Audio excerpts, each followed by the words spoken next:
Hello friends, I just wanted to give you an update on my broken finger. On March 18th of this year, 2026, a sledgehammer came down on my index finger and broke the top part in 5 pieces. Here's a copy of that x-ray that I was given after surgery. As you can see, there were 3 pins that were placed in my finger as well as that wire ring to help the bones fuse back together and to give support to my middle knuckle. Well, it's been 3.5 months since this happened, and I went to see the surgeon last week, and he was very happy at what he saw. Here is the latest x-ray where you can see that the top part of my finger, the bone has completely fused together. And remember, it was in 5 pieces.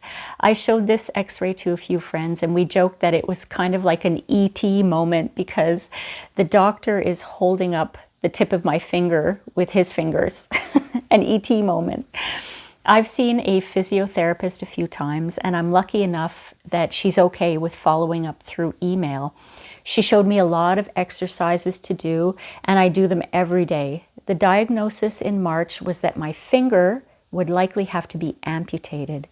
Now the diagnosis is that it's very possible I might get full movement back in this finger, but it could take a few years. I just want to show you where I'm at 3 months after this happened. Because my hand was in a cast for so long, the tendons in my other fingers got very stiff.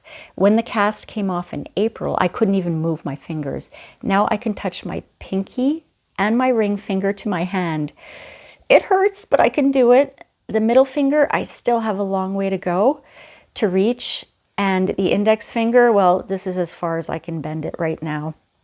But the doctor told me it's no pain, no gain time, so I have to work very hard at bending this finger. I was actually feeling a little bit shy about showing my finger because I didn't like what, the scar looked like. But I'm going to show you what it looks like. As you can see, the finger was surgically opened. That's a nice way of saying it. From the base of my finger all the way around to my knuckle to the top here. And there's a little dent. That wound was open for 2 months. I had to clean it and dress it and bandage it every single day for 2.5 months until the wound healed over. And I was told that there would always be a little dent there, but that it shouldn't be as red over time. I'm using a special ointment to help me with that, but I have a lot of hope that in 2 years' time, I'll be able to make a fist with this hand again. And if I can't, well, you know what? I'm just grateful that I have a finger. And I can type again. That's a big win. And eventually I'll be able to play the piano again. I'm very pleased with what's going on overall. And I want to thank everybody for their love and support through this because it was a very difficult time to go through.